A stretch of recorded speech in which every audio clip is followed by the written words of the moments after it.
Dumelang, Namibia. Welcome to the Tribe on One Africa TV. In the land of the brave, we love Namibian music. And this time of the year, we are eager to hear what producers have been cooking all year long in studio. Pretty soon, we'll be gathering our December hits left, right, and center, so we can go and jive like nobody's business.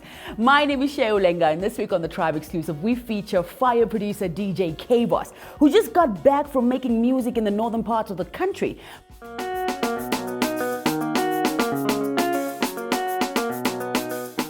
Welcome back to the Tribe here on One Africa TV. Our Tribe Exclusive this week features renowned Namibian DJ, producer, DJ Kboz. I like to call him Bosley. Bosley. Yeah, because then it makes sense when you say, our boss. Oh, yeah. Welcome back. Thanks. Seriously, Good to be here. Even welcome back to Windhoek. You know? Yeah. Yeah. You've been out?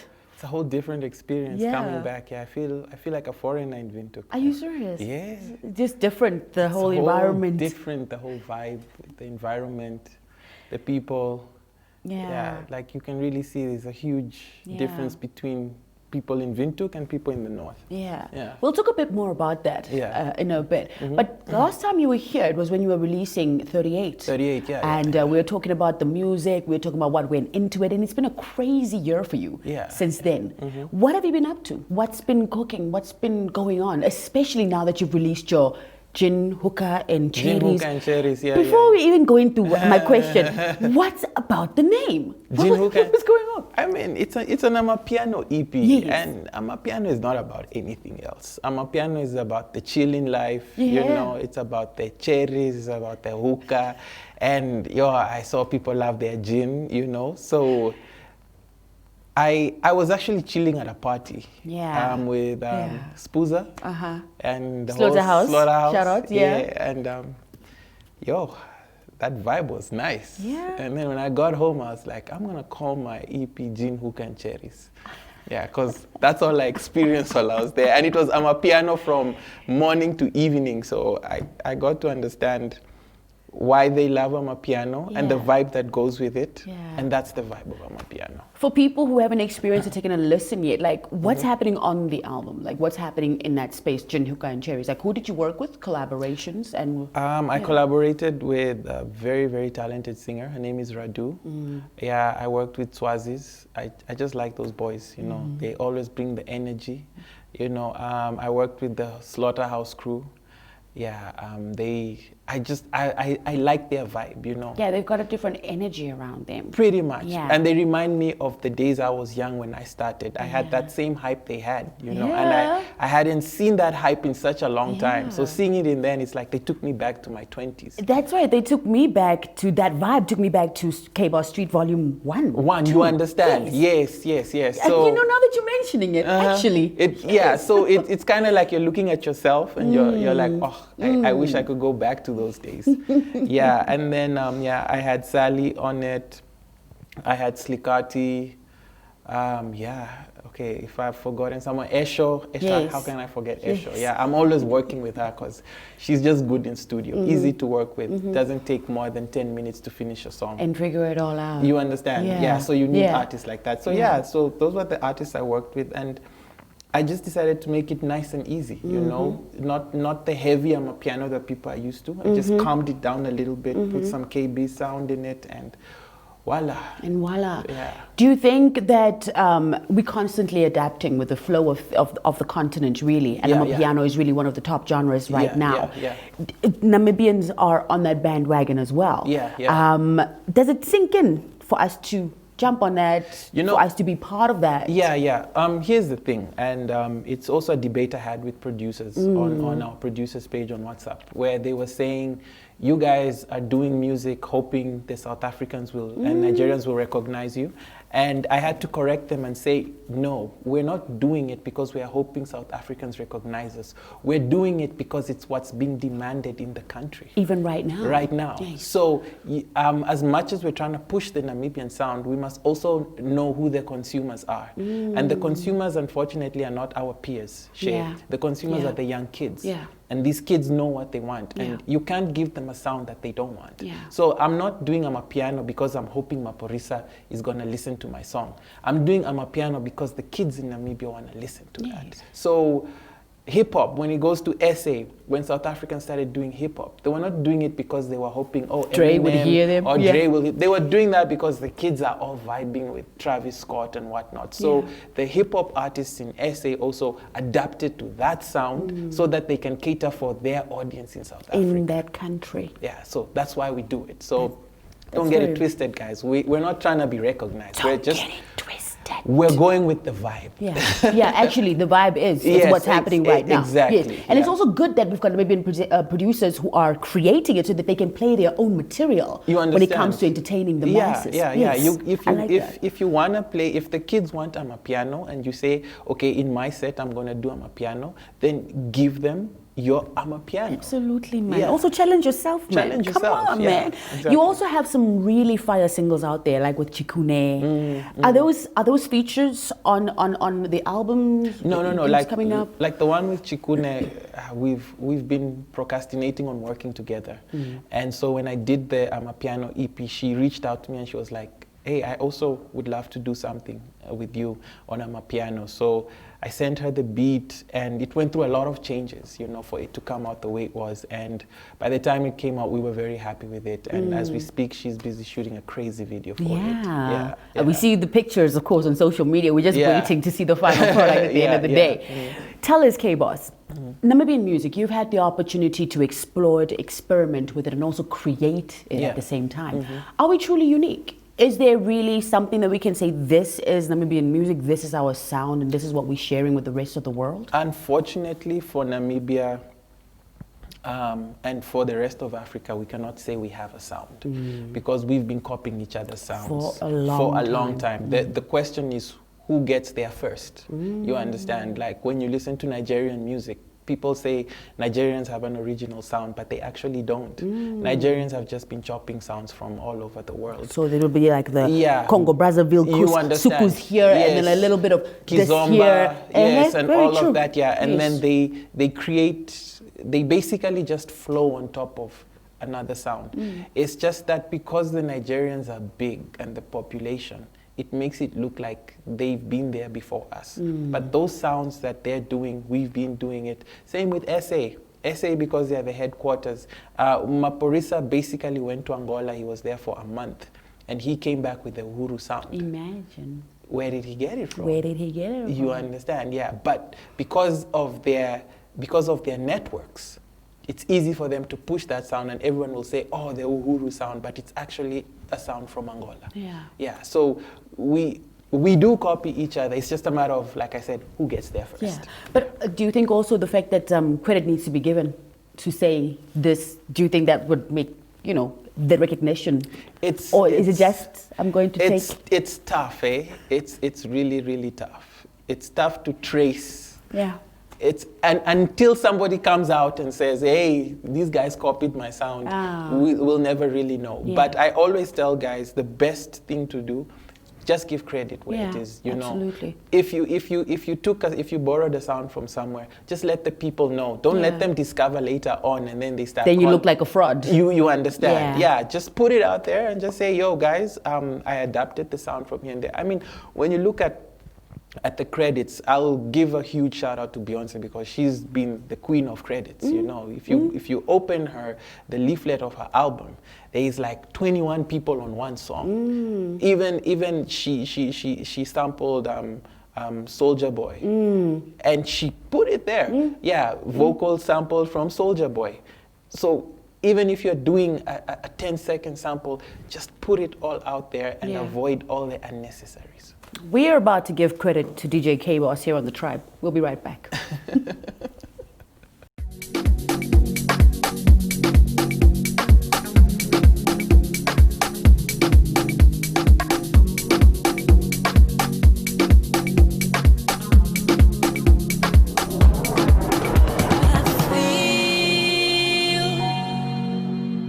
Feel the light on my face and I hear your heart close to mine as you lead me in and out of my mind as you lead me in and out of my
your heart close to mine as you lead me in and out of my mind as you lead me in and out of my mind tonight, tonight, tonight, tonight.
Welcome back to The Tribe. You're right on time for our Tribe exclusive where we're joined by Namibian DJ and producer DJ Kboz. We can say that now, right? Yeah, You yeah. belong to us now. Yes, You yes. best. Pretty much, like Pretty much. I'm there. And under that very value, Yeah, you yeah. did this thing for the last 4 months where you decided to uproot your mic, your computer, Everything. and you were supposed to go for 5 days, you say, to the Yeah, north, yeah, and yeah. ended up staying there for 4 months. Yeah. What propelled you? What pushed you to that decision? What made you pack up? So many people, if you ask a young teenage mommy now who's in Wambulokazum, they say, "Kom ons gaan Wambuland." She'll be like, "No." But Kboz, you decided to go out there. What's up? What was out there? So I've been having this idea in my head for a very long time of being this producer who travels around, you know, and goes to different territories and works with artists in their, like, how will I say, in their element, you know. And I had planned it throughout the year, and then Corona happened. And so when they opened, the first time when they opened the borders, I decided I need to do this. So I decided, let me give myself 5 days in the north and see what I can scout out from there. And I just went in the basis of mixing and mastering and just helping artists out. Yeah, but when I got there, the lady who took me there, her name is Renee. She's the one who kept saying, "No, you need to come, you need to come, you need to come." So I told her, "Okay, look, I'm gonna be coming through." So she got her people to do the posters and everything, and then she got me in touch with VDK and said, "You can work from VDK studio." And I was like, "Oh, that's nice. At least now I have a studio to work in." So I just took what I needed, went to VDK studio, and that's where everything opened up, because VDK basically knows almost all the artists in the north. And he kept calling them like, "Kboz is here, He's here, Kboz is guys. here, Kboz is here." And it started with one artist and another, and then the next thing I knew, I'm just in love with the talent. So I didn't know there was so much talent in the north until I got there and got to see them and got to understand why their music is not penetrating into the This Windhoek mainstream. You market, understand? yes. Yeah, the mainstream market. Yeah. And it's a decision. It was a very tough decision. Yeah. You know, I had to call the family back home, Yes. you know, I mean back here in Windhoek, and ask them, "Is it okay if I do this?" And they were like, "Hey, you got to follow your dreams, because you've really wanted to do this for a long time, and you owe it to yourself to do what you want." And from there, I just decided to stay on. What was the experience like? What was it like being in the space of You know, in the north, I'm not an artist. I haven't experienced what Yeah. the scene would be like. Yeah. But because so many artists at some point flock to Windhoek to come and create this art, you'd think Yes. maybe there aren't facilities in the north, there aren't resources, or there isn't enough support for artists. What did you go and find? What were your findings doing your research out there? When I went there, I actually just wanted to see what the problem is. You know, Why is it that it's difficult? why is it that why are all these artists coming to Windhoek? You know, what's lacking there? And I came to realize it's actually expertise. You know, they just don't have the right expertise. Everybody's winging it. You know, everybody's just trying to figure it out. And I was like, with my experience and with their resources, I think we can get stuff done, because there's a lot of people willing to invest. There's a lot of people very interested, and the fans, the support is major. Like, there's artists that have signed who are unknown, and they have fan bases In the north? in the north, Wow. bigger than artists here in Windhoek who are known. And I'm looking, I'm like, okay, We're in the so same country. yeah, how is this possible? Yes. You know, and then you're looking at a population of about 800,000 people in the north. You know, it's no wonder artists like Young T will get 300,000 views Absolutely. easy, because just his territory alone, he has a huge fan base there. But the structure, there is no structure, you know. And so when I got there, I was not just working with artists. I started meeting with people from the ministries, people the business, you know, a lot of businessmen and businesswomen there, and just wanted to find out how we can really, you know, turn the north into the place to be, you know, like the new Durban of Namibia, you know. And trust me, I don't think guys are ready for what's about to come out from the north. I see. And my advice to producers is, you need to stop sitting in your studios waiting for people to come to you. You need to go out there if you really want to get the best talent. Yeah, because it's unfortunate to say this, but producers in Namibia are lazy. You know, they just want to sit in their studios and wait for that 1,000 to come and whatnot, when you can actually create a whole empire and make artists' dreams come true. These artists really need us, but we're sitting in our corners waiting for people to come into our house, into our studios, and pay us for us to do for them something. We don't even care if the song becomes a hit or not. And I'm asking them, why are you making the music? What's the point? Yeah. Why should I produce a song if I cannot play it? If I can play it on my set, then I have no business producing that song. Amen. Yeah. I want to bless you. Thank you. Yes, I want to bless you. I want to say thank you so much for deciding to go up to the north and letting Namibia know, and especially even we've been having conversations throughout this journey of yours, talking about what you're doing, and I want to see your vision. And I'm talking about Kboz, you're out here 4 months, what you doing? But when you told me, I was like, this is so important for Namibian music. This is so important for the growth of our people and for the legacies and for the people to be encouraged to not feel fear when Kboz steps in and willing to work with you, then take on the opportunity. Take on the opportunity. So we're very excited to see what it is that you have done and how you've helped these artists grow in their own spaces and to continue thriving. So thank you so much. No, you're welcome. Yeah. And I must say, the confidence of the artists really blew, you know, because they've been asking like, when will we get to work with the who and who's, and now they've seen it's possible, you know, and I've introduced that possibility. Now I need other producers to follow suit, because these producers don't know how they're looked up to that side.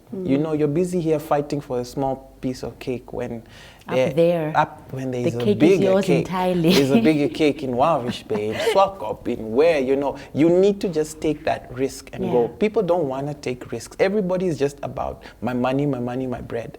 But if you really want to make your bread, you have to make that sacrifice of going to undiscovered territories. No one got a diamond by finding it lying on the floor. You have to dig deep. You have to go through sweat. You have to go through even people losing their legs and all that just to get that diamond. So if you're not going to take that risk, how do you expect to be great, you know? And I keep telling producers, don't say you're great because you work with Dog and Gaza. Dog and Gaza were great before you. You are great because you took a nobody and turned them into somebody. Yeah. Thank you, Bosley. Head on over to social media, catch up with the latest on his beats, compliments of the Turntable King. Here on The Tribe, we'll be back.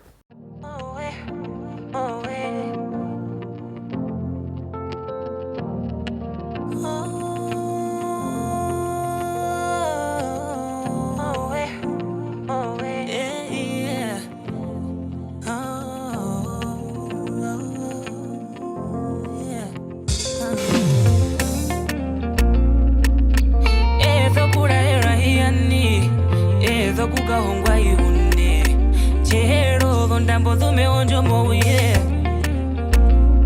Obinavyo uye mavi kukongorere Mavi kupoma tree Oye na ukuhongo yeah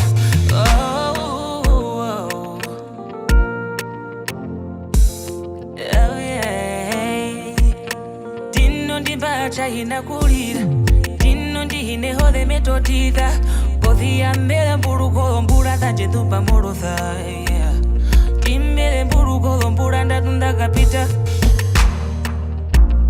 Baro macho muthembaya Baro mundo mua Baro chihudo chiwa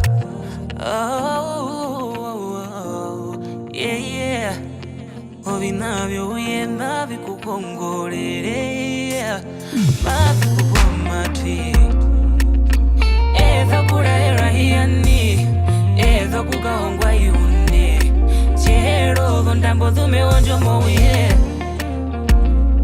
Obinavyo uye mavi kukongorere Mavi kupoma twi Oye na ukuhongo yeah Kapena kuvatera Nandiwa uliko munwe mulive Kapena kuvatera Chiwa hamo kulirorure Vyachitwa vya kapita Kojito kulie ura Cherero chaire mundu wa mama Cherero chaire mundu wa mama Cherero chaire Kulundoru paro kulihonga yeah